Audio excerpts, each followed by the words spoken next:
Assalamualaikum warahmatullahi wabarakatuh. Saya Nurhana Nazwa, calon guru penggerak angkatan 8 dari SD Negeri 2 Mentaos, Kota Banjarbaru. Saya bersama Ibu Quratul Maknim, guru kelas 4 SD Negeri 2 Mentaos, Kota Banjarbaru. Assalamualaikum Bu Maknim. Waalaikumsalam Bu Hana. Hari ini kita akan mengadakan percakapan pra-observasi ya Bu, karena nanti saya akan amati jalannya proses pembelajaran di dalam kelas. Atau sebelumnya saya akan melakukan proses supervisi kelas. Nah, adapun tujuan dilaksanakan supervisi adalah untuk mengetahui juga mengevaluasi jalannya proses pembelajaran yang Ibu lakukan. Hari ini kita melakukan percakapan pra-observasi sebagai persiapan awal sebelum nanti Ibu Makmin melaksanakan kegiatan pembelajaran agar lebih siap dan percaya diri sehingga memberikan pembelajaran yang terbaik bagi murid. Ada beberapa pertanyaan yang akan saya sampaikan kepada Bu Makmin. Nah, pertanyaan pertama, kira-kira apa tujuan pembelajaran yang ingin Ibu capai? Nah ya, berdasarkan rancangan yang saya buat, ada 5 tujuan pembelajaran. Yang pertama, setelah kegiatan menyimak video rambu-rambu lalu lintas, peserta didik dapat mengidentifikasi rambu-rambu lalu lintas dengan tepat. Yang kedua, setelah membaca cerita yang berjudul Awas, peserta didik dapat mengaitkannya dengan pengalaman pribadi dengan benar. Yang ketiga, melalui kegiatan membaca cerita, peserta didik dapat memahami dan menggunakan kata-kata dengan tepat. Kemudian yang keempat, melalui kegiatan menyimak teks yang dibacakan, peserta didik dapat menyimpulkan informasi dan memahami kosakata baru. Dan yang terakhir, setelah mengetahui rambu-rambu lalu lintas, peserta didik dapat membuat contoh rambu lalu lintas dengan tepat. Baik, jadi ada 5 tujuan pembelajaran yang ingin Ibu Makmin capai ya. Pertama, tentang rambu-rambu lalu lintas yang dikaitkan dengan pengalaman pribadi. Yang kedua, memahami arti kosakata dan juga membuat contoh rambu-rambu lalu lintas. Nah, untuk pertanyaan kedua, area pengembangan yang ingin Ibu Makmin capai atau lakukan? Ya, area pengembangan yang ingin saya capai atau lakukan adalah pembelajaran yang berdiferensiasi sesuai kebutuhan siswa, kemudian metode pembelajaran diskusi dan keaktifan siswa. Baik, jadi pengembangan yang akan Ibu Makmin capai yaitu pembelajaran yang berdiferensiasi, juga kebutuhan dan gaya belajar siswa, metode pembelajaran, diskusi, dan keaktifan siswa ya. Baik, selanjutnya bagaimana rancangan pembelajaran yang Ibu Makmin terapkan di dalam kelas? Mungkin dari strateginya atau model dan metodenya. Ya, untuk strategi yang saya gunakan adalah pembelajaran berdiferensiasi berdasarkan kesiapan belajar siswa, pembagian kelompok yang heterogen, dan metode diskusi dan presentasi. Baik, selanjutnya bagaimana pembelajaran dengan media pembelajaran yang akan Ibu Makmin gunakan di dalam kelas? Baik, media yang akan saya gunakan beragam, yaitu ada buku siswa, laporan LKPD, PPT, laptop, dan juga HP siswa. Baik, kira-kira kapan Ibu akan melakukan pembelajaran tersebut? Nah, saya akan melakukan pembelajaran tersebut pada hari Jumat di kelas 4 jam pertama. Oke, jadi nanti hari Jumat saya akan ke kelas Ibu di jam pertama. Saya akan melakukan supervisi kelas, melihat dan mencatat hal-hal apa saja yang terjadi di dalam kelas. Nah, setelah Ibu Makmin melaksanakan kegiatan observasi di dalam kelas, selanjutnya kita akan mengadakan pasca observasi yang didampingi dengan pengajar praktik. Oke Bu Makmin, sebelum kita akhiri, kira-kira dari percakapan hari ini, apa yang Ibu Makmin dapatkan? Yang saya dapatkan dari percakapan hari ini, saya mendapatkan gambaran media yang saya gunakan nanti dan sudah saya siapkan dari sekarang. Oke, nah terima kasih Bu Makmin atas waktunya. Sampai ketemu di observasi kelas. Assalamualaikum. Waalaikumsalam. Anak-anak,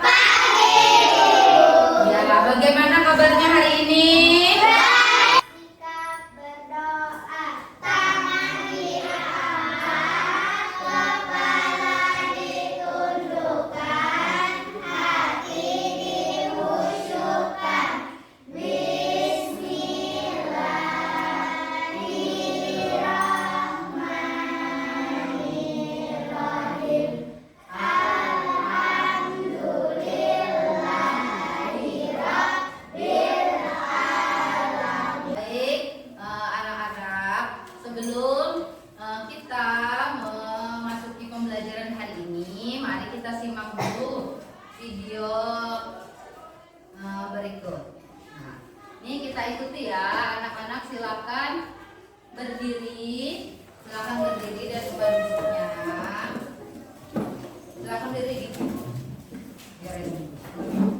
Ya, diikuti ya yang ada di video. Kita mau meregangkan tangan sebentar.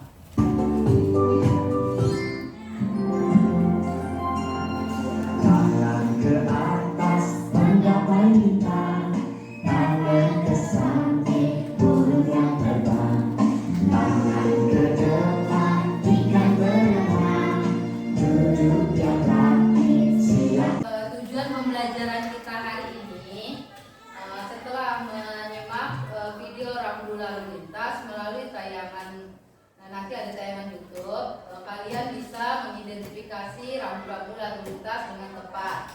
Kemudian setelah membaca cerita yang berjudul Awas, kalian akan dapat menjelaskan penyebab terjadinya masalah pada cerita berikut dan mengaitkannya dengan pengalaman pribadi dengan benar.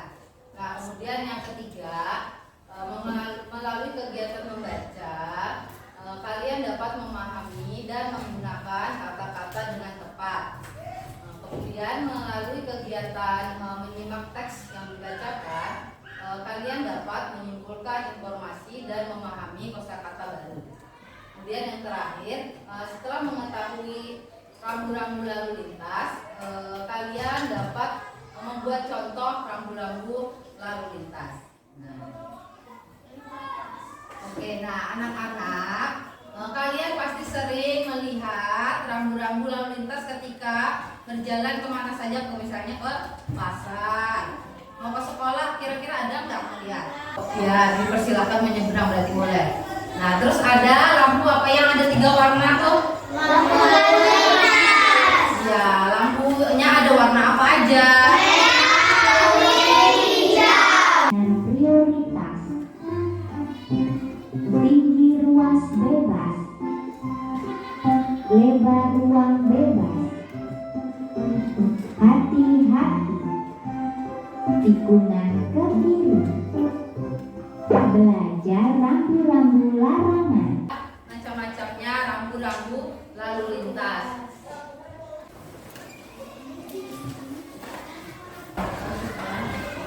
Awas dengan rambu lalu lintas.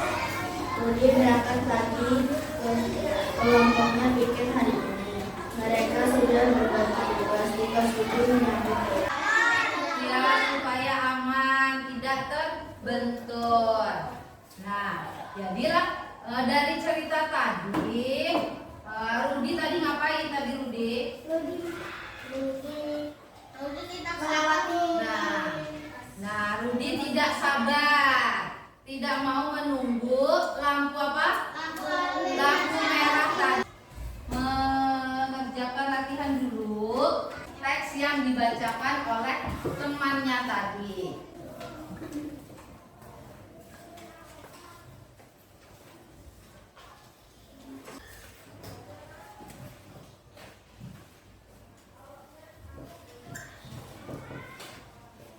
Nah, jadilah di sini tulis nama kalian, kelas, dan juga hari tanggal. Larangan. Nah, bentuknya larangan.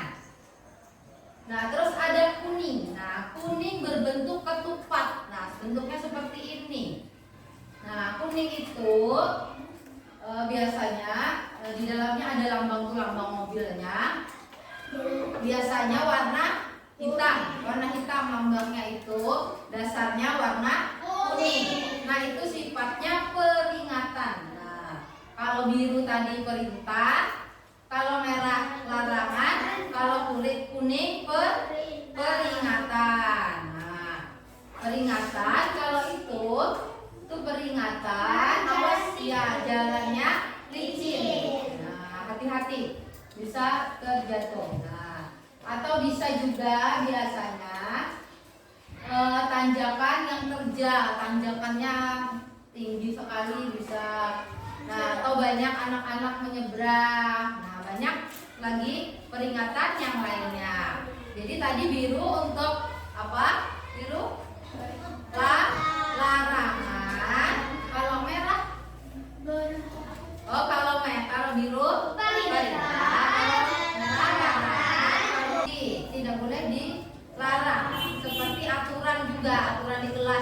tidak boleh dilarang. Sama dengan rambu-rambu lalu lintas, tidak boleh dilarang, harus ditaati. Nah, kemudian ada warna putih. Nah, putih, setiap kelompok membuat apa? Membuat rambu-rambu lalu lintas sebanyak 2 rambu-rambu lalu lintas. Nah, nanti setelah kalian membuat, kalian presentasikan di depan rambu lalu lintas apa ini yang kalian buat. Nah, ya, oke. Digambar, dibuat, artinya digambar. Ibu akan membagikan nanti, kertasnya nanti. Nah, nanti digambar bersama-sama ya. Nanti dibagi Kak, oh ini yang menggambar, ini yang mewarnai. Ini kira-kira rambu apa? Boleh gambarnya kayak gini arahnya atau kayak gini. 2 rambu-rambu lalu lintas yang berbeda lah, jangan sama. Nih, kelompoknya kelompok apa? Ini nama kalian. Nama kalian sesuai gaya belajar kalian. Silakan yang sudah dapat silakan melihat.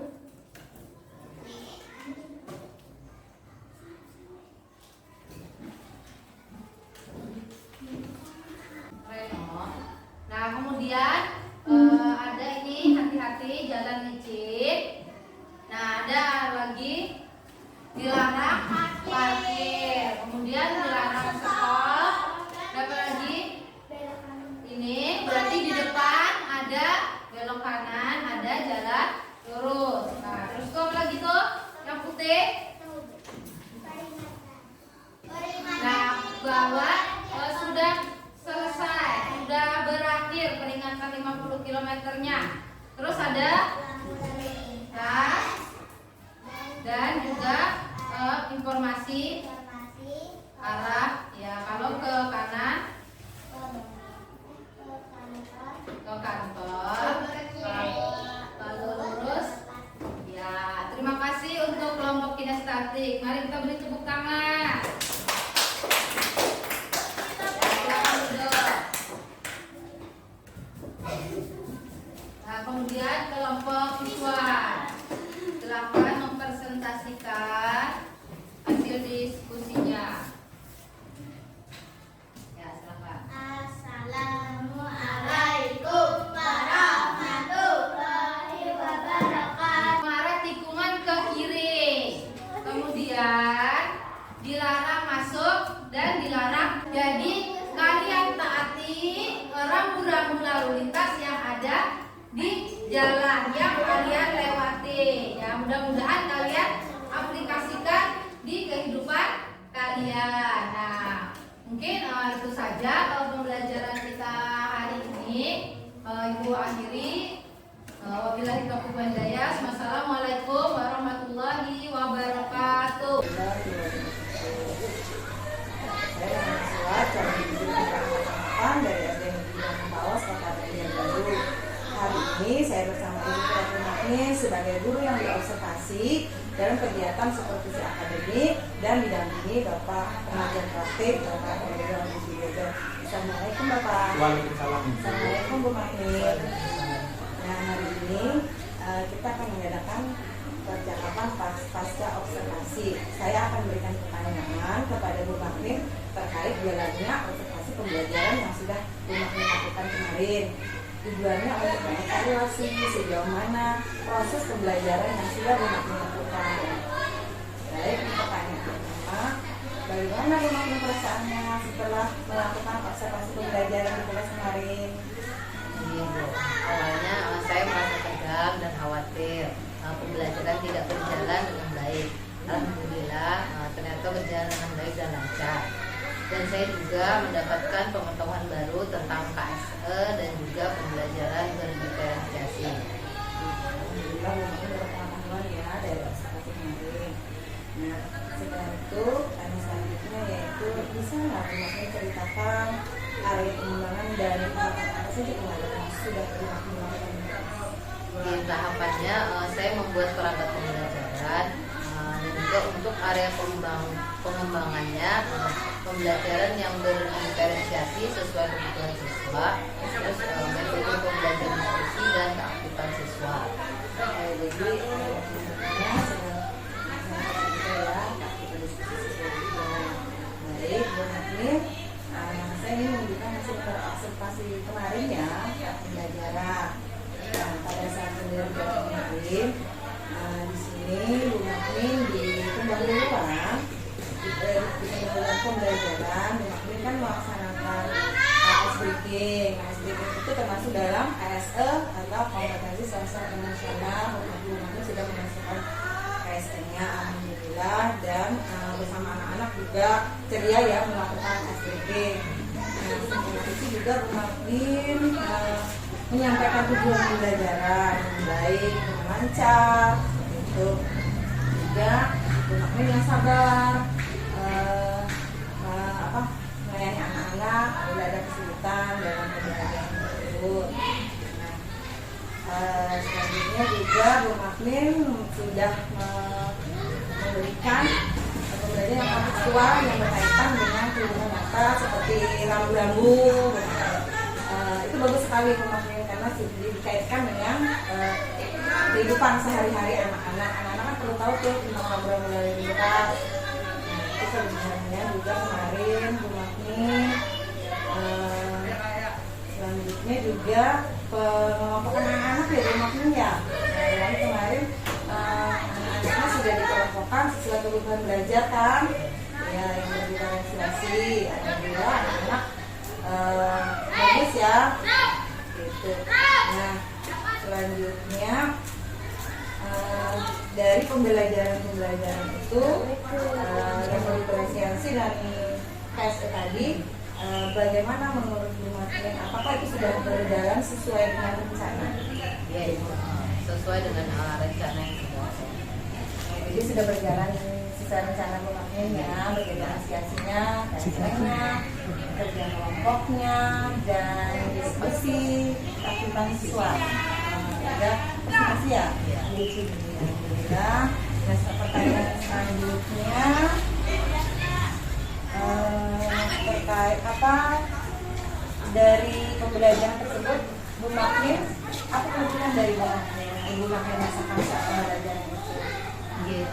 Kelebihannya mungkin tujuan pembelajarannya sudah berjalan dengan baik, sama sudah berpihak kepada mereka sendiri. Ada lagi Bu Magnin? Mungkin Itu aja. Baik, itu tadi kelebihannya. Sekarang kalau kekurangannya gimana kira-kira menurut Bu Magnin? Kalau kekurangannya mungkin saya kurang maksimal saat pembelajaran dengan diferensiasi. Kenapa kalau boleh tahu Bu Magnin? Karena mungkin saya belum maksimal, belum tetap memahami apa yang pembelajaran diferensiasi. Baik, jadi Bu Magnin karena belum memahami tadi jadi masih belum maksimal ya. Baik. Nah, setelah ini izin juga saya sudah menyampaikan catatannya ya. Tadi kan sudah menyampaikan hasil. Di sini ada catatan tentang observasi pembelajaran di kelas kemarin ya. Baik, Bu Magnin, nilainya bagus. Cuma nanti kita apa yang pilihan kita perbaiki lagi ya. Selanjutnya, gimana Bu Magnin terkait dengan kelebihan dan kekurangan tadi? Di kekurangan Bu Magnin misalnya di kekurangannya Bu Magnin tadi kan kurang memahami pembelajaran berdiferensiasi ya. Sepakatkah kita? Yes, Dengan kelebihan dan kekurangan? Ya, alhamdulillah. Berarti selanjutnya apakah Bu Magnin ada tambahan lagi terkait kelebihan dan kekurangan tadi? Tidak ada. Baik. Sekarang rencana tindak lanjut yang Bu Magnin lakukan pada saat observasi pembelajaran di kelas tadi mengenai kelebihannya, tindak lanjutnya Bu. Tindak lanjutnya mungkin saya akan melakukan perubahan yang lebih lagi, Belajar lagi ya Bu. Kalau kekurangannya gimana Bu tindak lanjutnya? Mungkin saya sama melakukan Perubahan lagi dengan lebih memahami lagi ya Bu. Mempertajam lagi ya pembelajaran berdiferensiasinya, terutama di pembelajaran berdiferensiasi. Selanjutnya, adakah tips yang perlu Ibu kembangkan dalam observasi kali ini? agar sepertinya agar pembelajaran sesuai kebutuhan belajar siswa. Jadi itu yang perlu dikembangkan lagi ya Bu Mumin ya, karena itu terkait dengan pembelajaran berdiferensiasi juga. Jadi, nah selanjutnya untuk ukuran keberhasilannya itu gimana Bu Mumin mengukur pencapaiannya itu? Biasanya ulun melihat dari hasil evaluasi belajar siswa. Jadi dari hasil evaluasi belajar siswa itu terkait seperti nilai, ya nilainya memenuhi atau tidak ya. Oke, baik.